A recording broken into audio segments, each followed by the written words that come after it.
जय हिंद मेरे प्यारे साथियों। CISF SI LDC exam success में आप लोग सभी को मोस्ट वेलकम। अभी हम लोग शुरू करेंगे औसत अर्थात एवरेज संबंधित क्वेश्चन। इससे पहले हम लोग औसत का जो बेसिक कॉन्सेप्ट आप लोगों को बताए थे और आज हम करेंगे इसका प्रैक्टिस। इसमें लगभग 5 से 6 क्वेश्चन लेके आए हैं ताकि आपका औसत से जो वेरियस टाइप ऑफ जो क्वेश्चन आते हैं एग्ज़ाम में उसको ले आने का कोशिश किया हो, ताकि एक एक टाइप आपको देखा देंगे तो आप किसी भी बुक से प्रैक्टिस करने से आप उस क्वेश्चन को सॉल्व कर पाएंगे। चलिए अभी हम लोग चलते हैं फर्स्ट क्वेश्चन में। देखिए फर्स्ट क्वेश्चन में क्या बोले हैं। फर्स्ट क्वेश्चन में बोले हैं कि किसी विद्यार्थी को हिंदी, अंग्रेजी तथा गणित में प्राप्तांक क्रमशः 63, 37 तथा 56 है। तो इसके औसत प्राप्त अंक ज्ञात कीजिए। अर्थात आपको इसका औसत पूछे, अर्थात इन तीनों का औसत। तो हम लोग औसत का जो बेसिक जो हम कॉन्सेप्ट पढ़े थे उसमें हम लोग आपको बोले थे कि जो औसत होते हैं, अर्थात जैसे औसत होते हैं, औसत हम लोग क्या जानते हैं, दिए गए परिणामों का योग। ये जितना भी परिणाम दिए गए, ये दिए गए परिणामों का योग, और नीचे क्या रहेगा, नीचे रहेगा परिणामों का कुल संख्या। इस चीज़ को याद रखिएगा। देखिए इसमें आप लिख लीजिएगा दिए गए परिणामों का, दिए गए परिणामों का योग है और परिणामों का संख्या। तो चलिए हम लोग करते हैं। देखिए दिए गए परिणाम क्या बोले, आपको बोले कि अंग्रेजी में आपको 63, तो आप कर लीजिए 63, 37 और 56। पहले इसका क्या करिए, इसका प्लस कर दीजिए। इसको प्लस करने से देखिए आपको कितना आएगा। इसको प्लस करने से आपका आएगा 156। ये देखिए 156 आएगा। अभी क्या करना है, कितना है आपका परिणाम का कुल संख्या है 3। तो आपको क्या करना है, 156 से 3 से इसको भाग कर देना है। 3 से भाग कर देने से आपको आंसर आएगा, देखिए 52। आपका 52 हो जाएगा, 52 के साथ आपका मिल जाएगा। तो आपका आंसर आ जाएगा 52। तो आपका जो फर्स्ट वाला क्वेश्चन है उसमें आपका आंसर आएगा 52। समझ गए, इसका औसत होगा 52। इसमें क्या करना है, पहले तीन संख्या को प्लस कर दीजिए। प्लस करने के बाद 3 से उसका जो आपका परिणाम निकलेगा उसको डिवाइड कर देने से 52 आपका आंसर आ जाएगा। चलिए अभी चलते हैं हम लोग सेकंड क्वेश्चन में। ये फर्स्ट वाला क्वेश्चन टाइप था। अभी देखिए सेकंड वाला क्वेश्चन टाइप क्या है। सेकंड वाला क्वेश्चन टाइप है, देखिए इसमें क्या बोले है कि एक रिक्शा चालक की एक सप्ताह के दिनों में आय क्रमशः, ये देखिए 29.80, 31.60, 27.30, 29.40, 27 और 40 तथा 10.90 रुपीज़ है। तो एक सप्ताह का औसत दैनिक आय ज्ञात कीजिए। तो आप लोग जो जैसे पहला क्वेश्चन में बताया कि आपका जो दिए गए परिणामों का योग करना है और परिणाम का संख्या को कुल संख्या के साथ जो डिवाइड कर देने से आपका आंसर निकल जाएगा। तो देखिए इसमें सप्ताह में 7 दिन है। आपको देख लेना है कि देखिए सातों दिया हुआ है, 7 दिन का, 1 2 3 4 5 6 7। तो सबसे पहले आप क्या करिएगा, इसको प्लस करिए। ये जितने भी है इसको प्लस करते जाइए, इसको प्लस करते जाइए। देखिए इसको प्लस कर देंगे तो आपको क्या आएगा, इसको सबसे पहले आपको निकालना है। तो देखिए इसको प्लस कर देने से आपका आ जाएगा, ये आ गया आपका, ये आ जाएगा 196.00। अर्थात इसको चलिए ये पूरा को आप सॉल्व करके देख लीजिएगा, आपका आएगा 196.00। तो इसमें 00 आ गया तो पॉइंट का कोई वैल्यू नहीं है, तो पॉइंट को हम हटा भी सकते हैं। चलो पॉइंट को हम हटा देते हैं। अभी इसको क्या करना है, 7 है तो 7 से डिवाइड करना है। जैसे आप 7 से डिवाइड करेंगे तो आपका हो देखिए 7 से डिवाइड कर देंगे तो 7 से 2 से गुना करोगे तो 14 आ जाएगा, और इसमें आपका 5, 56 और 8 मतलब 28 आपका आंसर आ जाएगा। तो दैनिक आय जो है उसका औसत आय हो है 28। तो आपको समझ में आ गया दूसरा क्वेश्चन। तो आपको समझ में आ गया दूसरा क्वेश्चन। अभी देखिए हम चलते हैं तीसरा क्वेश्चन में चलते हैं। तीसरा क्वेश्चन क्या बोले देखिए,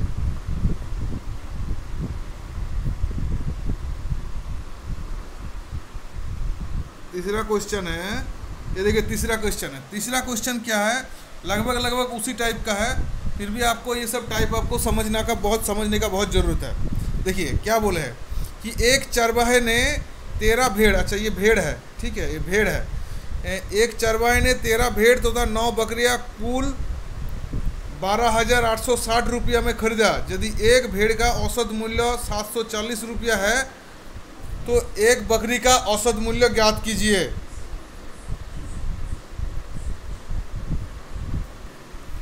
तो सबसे पहले हम लोग क्या करेंगे, देखिए इसमें क्या बोला है, इसमें भी औसत मांगे है। किसका औसत मांगे है, बकरी का औसत मांगे है। और आपको क्या दिया है इसमें, देखिए आपको बोले 13 भेड़ और 9 बकरियां, 13 भेड़ और 9 बकरियां है। तो सबसे पहले आपको क्या करना है, देखिए सबसे पहले आपको इसमें जैसे दिया हुआ है एक भेड़ का औसत मूल्य 740, तो आपके पास कितना भेड़ है, भेड़ है आपके पास 13। तो आप जैसे 740 से आपको क्या करना है, 13 से गुना कर देंगे। 13 से जैसे गुना कर देंगे तो आपका आ जाएगा 9620, 4 शून्य हो गया, 4 2 52 9,620 रुपया आ गया। मतलब 13 आपका भेड़ का औसत मूल्य आ गया, मतलब टोटल जो मूल्य आ गया, समझ गए।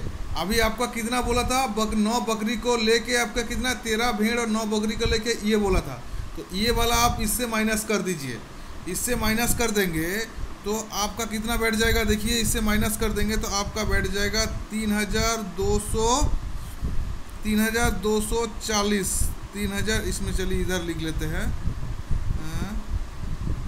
इसको डिलीट कर देते हैं। इससे माइनस कर देंगे तो 3,240 आ जाएगा। अर्थात देखिए 12860 के साथ हम माइनस कर देंगे 9620, तो आपका होता है, ये आपका होता है। और इसको क्या कर देना है, ये आपका निकल गया, देखिए ये आपका हो गया भेड़ का है, ये टोटल का है, तो ये आपका निकल गया बकरी का, ये आपका टोटल बकरी का निकल गया। अभी बकरी आपके पास कितना बोले हैं, देखिए बकरियां 9 बोले हैं, तो 9 से इसको डिवाइड कर दीजिए। जैसे 9 से डिवाइड कर देंगे तो एक बकरी का आपका औसत जो मूल्य है आ जाएगा। आप शायद समझ पाए होंगे क्योंकि इसमें आपको कुल बताया था, ठीक है। चलिए इसमें आपको जैसे 9 से आप डिवाइड करेंगे तो देखिए 9 से पहले आप 3 से कर दीजिए, तो 3 से करेंगे तो आपका आ जाएगा 27, और उसके बाद आपका बच गया 27, मतलब 32 कितने में होते हैं, तो ये 55 में होता है, तो ये 54 आ जाएगा। और 9 के साथ जैसे आप करेंगे 6 का करेंगे और इधर ये शून्य का शून्य आ जाएगा, तो 360 आपका आंसर हो जाएगा। अर्थात एक बकरी का औसत मूल्य है 360, ठीक है। ये भी क्वेश्चन हो गया। अभी चलिए अभी चौथा क्वेश्चन में चलते हैं। देखिए चौथा क्वेश्चन क्या है, चौथा क्वेश्चन में बोले हैं कि एक कक्षा में 34 छात्रा का औसत भार 46.5 किग्रा है। यदि अध्यापक का भार को भी सम्मिलित कर लिया जाए तो औसत भार 500 ग्राम बढ़ जाता है, तो अध्यापक का भार ज्ञात कीजिए। देखिए इसको करने के लिए आसान तरीका बहुत है, मगर सबसे पहले आपको क्या है, आपको इसका डिटेल्स को पता होना चाहिए। इसको देखिए डिटेल्स में कैसे किया जाता है, ये टाइप का क्वेश्चन कभी भी करना है तो डिटेल्स में कैसे करना है। देखिए ये क्वेश्चन को करने के लिए सबसे पहले आपको क्या करना है, आपको बोले 34 छात्रों का औसत भार, तो पहले क्या करना है, ये 46.5 को क्या कर देना है, 34 से गुना कर देना है। जैसा ही गुना कर देंगे तो आपका आ जाएगा, देखिए इसको आप कर लीजिएगा, मैं तो इसको कर लिया हूँ, 1581.0 आ रहा है, मतलब तो पॉइंट का कोई वैल्यू नहीं रहेगा। ये है गया आपका 34 का। और आपको क्या क्या बोले हैं कि जैसे अध्यापक को जोड़ देते हैं तो अध्यापक को जोड़ने से वो 47 हो जाता है, और ये छात्रा 34 है, जैसे अध्यापक को जोड़ देंगे तो ये 35 हो जाएगा। 35 से गुना कर दोगे तो आपका आ जाएगा 1645। अभी ये आ गया, अभी 1645 से इसको माइनस कर देंगे तो आपका देखिए आ रहा है 64 आ रहा है। तो ये 64 जो है यही अध्यापक का भार है। देखिए इसको कैसे किया, हम इसको गुना विधि से किया, बहुत टाइम लग गया, मगर इसको हम शॉर्ट में भी कर सकते हैं। कैसे कर सकते हैं, देखिए हम लोगों को क्या पता है, हम लोगों को पता है कि 46 आदमी ऑलरेडी है, तो सभी को 500 ग्राम करके बढ़ गया। क्या बोल रहा है कि औसत भार में 500 ग्राम सभी का बढ़ गया, तो सभी का 46 आदमी का बढ़ेगा, 46 आदमी का तो बढ़ेगा ही बढ़ेगा, उसके साथ में किसका बढ़ेगा, तो जो प्रिंसिपल आ रहा है उसका भी बढ़ेगा, क्योंकि क्या बोल रहे हैं प्रत्येक का 500 करके बढ़ रहा है। तो आपका टोटल कितना हो गया, 47 आदमी हो गया। तो 47 आदमी का 500 ग्राम बढ़ने से कितना बढ़ता है, आपका बढ़ता है 17.5, अर्थात 17 किलो 500 ग्राम बढ़ता है। ये 17 किलो 500 ग्राम को पहले का जो भार था इसके साथ प्लस कर दीजिए, तो आपका देखिए आंसर आ जाएगा 64। आ गया ना, इतना आसान है इसको करना, ये शॉर्ट तरीका है। सबसे पहले आपको जो ब्रीफ वाला तरीका को सीखना है, जैसे आप प्रैक्टिस करते जाएंगे तो इस चीज़ को आप आसान से सीख जाओगे। तो चलिए अभी नेक्स्ट क्वेश्चन में हम लोग चलते हैं। देखिए नेक्स्ट क्वेश्चन क्या है, नेक्स्ट क्वेश्चन है हमारा 5वां क्वेश्चन है। चलिए 5वां क्वेश्चन को देखते हैं क्या है। देखिए 5वां क्वेश्चन क्या है, इसमें बोले है किसी वर्ष में एक परिवार का प्रथम 3 महीने का औसत मासिक खर्च 4200 रुपया, अगले 4 महीने का 5040 रुपया तथा अंतिम 5 महीने का 5304 रुपया है।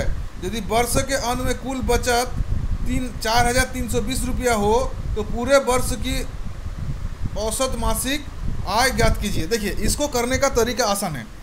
सबसे पहले इसको मैं आपको तरीका बता दे रहा हूँ, आप इसको घर में प्रैक्टिस करिए। इसको क्या करना है, देखिए सबसे पहले क्या करना है, 3 महीने का मासिक खर्च बोले तो सबसे पहले आपको करना है 3 महीने का बोले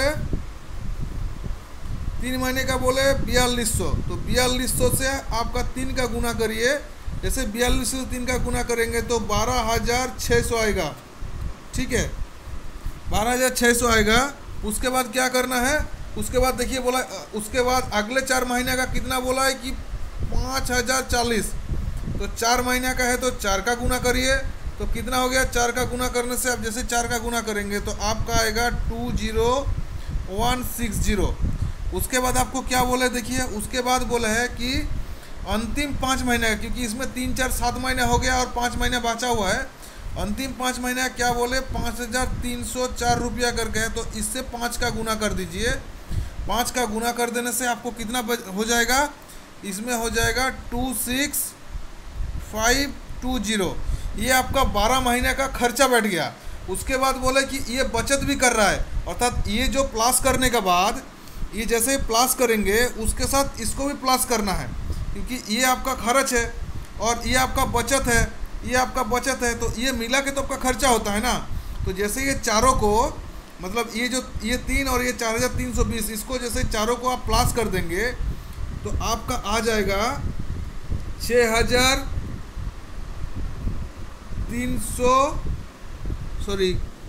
ये आपका आ जाएगा 3600 आपका आ जाएगा टोटल। तो चलिए इसको इधर करते हैं, इसमें आपका आ जाएगा 63600 आपका टोटल आ जाएगा। अब इसको क्या कर देना है, इसको 12 से डिवाइड करना है, क्योंकि 12 महीने का आपको मासिक औसत मतलब आपको आय पूछे है, ठीक है। तो आपको 12 से करना है। जैसे 12 से करेंगे, देखिए सबसे पहले 12 में 5 में जाएगा, तो 5 12 में आपका 60 होता है और इसमें 3 आ जाएगा 6 और 3 12 36 होता है और ये आपका 2 शून्य इधर आ जाएगा। तो आपका 1 महीने का हो गया आपका औसत जो आपका कमाई होता है 5300। तो ये आपका आंसर हो गया 5 नंबर क्वेश्चन का। देखिए ये हमारा छोटा क्वेश्चन है और ये हमारा अंतिम क्वेश्चन है, क्योंकि इसके बाद और टाइप नहीं बचता है। एक टाइप का बचता है जो बल्लेबाज का आता है, वो गेम संबंधित क्वेश्चन को हम बाद में बिल्कुल लास्ट में समझाएंगे, क्योंकि वो अलग टाइप का है, वो इसी हालत में आप नहीं समझ पाएंगे। इसीलिए चलिए 9 नंबर ये हमारा 5 नंबर क्वेश्चन को समझते हैं। देखिए 5 नंबर क्वेश्चन में क्या बोला है, बोले कि एक नाव के 10 नाविकों में से 58 किग्रा के भार वाले एक नाविक के स्थान पर नया व्यक्ति आ जाने से उनका औसत भार में 1.5 किग्रा का वृद्धि हो जाती है। तो नाविक का भार क्या है? देखिए, ये सब क्वेश्चन करने के लिए एक आसान तरीका है। आपको सबसे पहले क्या देखना है कि वृद्धि बोले है या आपका हार्स बोले है, मतलब आपका इंक्रीज या डिक्रीज, इस चीज़ को देखना है। जैसे आपको बोले वृद्धि, तो कितना आदमी का बोले कि 10 आदमी उसका था 58 किग्रा था, और एक मतलब क्या भार वाले एक नाविक के स्थान पर, अर्थात आदमी का चेंजेस हो रहा है मगर संख्या का चेंज नहीं हो रहा है। एक आदमी के स्थान पर जैसे ही आदमी चेंज होता है 1.5 किलो बढ़ जाता है। तो आपको क्या करना है, 10 आदमी का 1.5 किलो करके बढ़ रहा है, औसत बढ़ रहा है, अर्थात 1.5 बढ़ रहा है। तो आपका कितना बढ़ जा रहा है? 15 बढ़ जा रहा है। और पहले कितना था? पहले 58 था, अभी कितना हो गया? 15 और बढ़ गया। तो 58 और 15 में कितना होता है? आप देखिए 58 और 15 जैसे आप कर देंगे, जैसे आप 58 और 15 कर देंगे तो आपका बैठ जाएगा 73। तो आपको पता चल गया कि नए नाविक का भार क्या है, 73। ये इसको करने के लिए आसान तरीका है। शायद मेरा बात को आप समझ पाए होंगे। नहीं समझ पाने से आप बताइएगा, कमेंट कीजिएगा कमेंट सेक्शन में, तो मैं आपको दोबारा बता दूंगा।